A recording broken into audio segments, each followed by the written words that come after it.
ಪಶ್ಚಿಮ ಬಂಗಾಳದಲ್ಲಿ ಮಮತಾ ಬ್ಯಾನರ್ಜಿ ಅವರ ಕೈಯಲ್ಲಿ ತೃಣಮೂಲ ಕಾಂಗ್ರೆಸ್ ಉಳಿಯತ್ತೋ ಉಳಿಯೋದಿಲ್ಲವೋ ಅನ್ನೋ ಪ್ರಶ್ನೆಗೆ ಇವತ್ತೇನಾದ್ರು ಉತ್ತರ ಕೇಳಿದ್ರೆ ಉಳಿಯೋದಿಲ್ಲ ಅಂತಲೇ ಅರ್ಥ. ಮಾಡಿದ್ದುಣ್ಣೋ ಮಹಾರಾಯ ಅಂತಾರಲ್ಲ, ಹಾಗಾಗಿದೆ. ಆದರೆ ಅಲ್ಲಿ ಅಷ್ಟೇ ಆಗಿದ್ದರೆ ಮಿಸ್ಮ್ಯಾನೇಜ್ಮೆಂಟು ಅನ್ಬೋದು. ಉತ್ತರ ಪ್ರದೇಶದಲ್ಲಿ ಸಮಾಜವಾದಿ ಪಕ್ಷ ಅಖಿಲೇಶ್ ಯಾದವ್ ಅವರ ಕೈಯಲ್ಲಿ ಉಳಿಯತ್ತೋ ಉಳಿಯೋದಿಲ್ವೋ ಅಂತ ಚರ್ಚೆಗಳು ಶುರುವಾಗಿದ್ದಾವೆ. ಇದೇನೋ ಬಹಳ ದೊಡ್ಡ ಮೂಮೆಂಟ್ ಆಗಿಬಿಟ್ಟಿದೆ, ಯಾರೋ ಬಂದು ಬಹಿರಂಗವಾಗಿ ಹೇಳಿಬಿಟ್ಟಿದ್ದಾರೆ. ಆ ಪರಿಸ್ಥಿತಿ ಇಲ್ಲ. ಅಖಿಲೇಶ್ ಯಾದವ್ ಇಂಗ್ಲೆಂಡ್ ಪ್ರವಾಸದಲ್ಲಿದ್ದಾರೆ.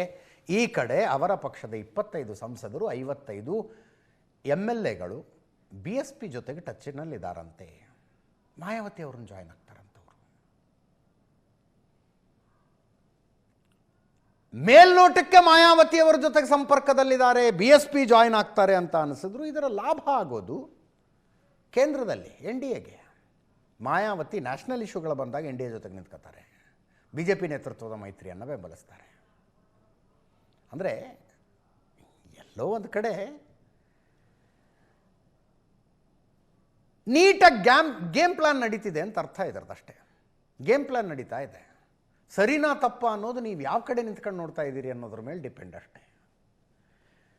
ಪಶ್ಚಿಮ ಬಂಗಾಳದ ವಿಷಯದಲ್ಲಿ ನಾನು ಸಂಜೆ ಹೇಳ್ತಾ ಇದ್ದೆ, ತೃಣಮೂಲ ಕಾಂಗ್ರೆಸ್ನಲ್ಲಿ ಅಧ್ವಾನ ಎದ್ದು ಹೋಗಿದೆ. ಅದರ ಉಪಯೋಗ BJP ತಗೊಳ್ಳೋದಪ್ಪ, ಉಪಯೋಗ ತಗೊಳ್ಳೋದು. ನೀವು BJPಯ ವಿರುದ್ಧ ಇದ್ದರೆ ಅದು ದುರುಪಯೋಗ ಅನಿಸುತ್ತೆ, BJPಯ ಪರವಾಗಿದ್ದರೆ ಸದುಪಯೋಗ ಅನಿಸುತ್ತೆ. ಹಾಗೆ ಉತ್ತರ ಪ್ರದೇಶದಲ್ಲಿ ಕಾರಣ ಏನು? ಅಸಮಾಧಾನಕ್ಕೆ ಇವರ ಕಾರಣ ಕಾಂಗ್ರೆಸ್ ಜೊತೆಗೆ ಮೈತ್ರಿ ಮಾಡ್ಕೊಂಡು ವಿಧಾನಸಭಾ ಚುನಾವಣೆಗೆ ಹೋಗ್ತಾರೆ. ಪಕ್ಷದ ಏನೇ ನಿರ್ಣಯ ಇದ್ದರೂ ಅಖಿಲೇಶ್ ಯಾದವ್ ಒಬ್ಬರೇ ತಗೋತಾ ಇದ್ದಾರೆ. ಇವರ ತಂದೆ ಮುಲಾಯಂ ಸಿಂಗ್ ಯಾದವ್ ಜೊತೆಗೆ ಆತ್ಮೀಯರಾಗಿದ್ದಂಥವ್ರು ಇದ್ರಲ್ಲ, ಅವರೆಲ್ಲರ ಮೇಲೂ ಅಖಿಲೇಶ್ ಯಾದವ್ಗೆ ಅಪನಂಬಿಕೆ ಇದೆ, ಡೌಟ್ಫುಲ್ಲಾಗಿ ನೋಡ್ತಾರೆ. ರಾಮ ಮಂದಿರದ ವಿಷಯದಲ್ಲಿ ಉದ್ದಟತನದ ಹೇಳಿಕೆ ಕೊಟ್ಟರು. ಈ ಎಲ್ಲ ಕಾರಣಕ್ಕಾಗಿ ಮಾಯಾವತಿ ಜೊತೆ ಸೇರಿಕೊಂಡು ಚುನಾವಣೆಗೆ ಹೋದರೆ ಹೆಂಗೆ ಅಂತ ಅವ್ರದ್ದು ಆಲೋಚನೆ. ಇದ್ಯಾಕೋ ಪೊಲಿಟಿಕಲ್ ಅರ್ಥಮೆಟಿಕಲ್ ಸೆಟ್ಟು ಆಗ್ತಿಲ್ಲ ಅನ್ನೋ ವಾದಗಳು ಕೂಡ ಇದೆ.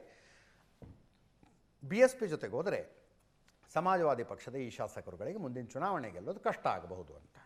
ಇನ್ನೊಂದು ಕಡೆ ಮಹಾರಾಷ್ಟ್ರದ ವಿಷಯ ಹೇಳಿದೆ ನಾನು. 9 MPಗಳ ಪೈಕಿ 7 ಜನ MPಗಳು, ಶಿವಸೇನೆ ಉದ್ಧವ್ ಠಾಕ್ರೆ ಬಣದ 7 ಜನ MPಗಳು ಏಕನಾಥ್ ಶಿಂದೆ ಟಚ್ಚಲ್ಲಿದ್ದಾರಂತೆ. ಅದು ನಿಜ ಆದರೆ ಉದ್ಧವ್ ಠಾಕ್ರೆಗೆ ರಾಜಕೀಯ ಜೀವನದಲ್ಲಿ 2ನೇ ಸಲ ಹೊಡೆತ ಬಿದ್ದಂಗೆ ಆಗುತ್ತೆ. 2ನೇ ಸಲ ಹೊಡೆತ. ಈ MPಗಳಿಗೇನು ಕಾರಣ? ಉದ್ಧವ್ ಠಾಕ್ರೆ ಜೊತೆಗಿದ್ದ ರಾಜಕೀಯ ಭವಿಷ್ಯ ಏನು ಅನ್ನೋ ಪ್ರಶ್ನೆ ಅಂತೆ. ಮುಂದೇನು ಮಾಡೋದು?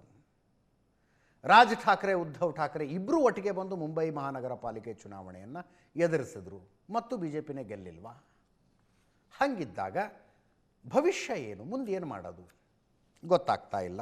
ಆ ಕಾರಣಕ್ಕೆ ಅವರು ಏಕನಾಥ್ ಶಿಂದೆ ಜೊತೆ ಟಚ್ಚಲ್ಲಿದ್ದು ನಾವು ನಿಮ್ಮ ಜೊತೆಗೆ ಬಂದುಬಿಡ್ತೀವಿ, NDA ಬೆಂಬಲಿಸ್ತೀವಿ ಅಂತಾರಂತೆ. ಮುಂದಿನ ಸುದ್ದಿಗೆ ಹೋಗೋಣ.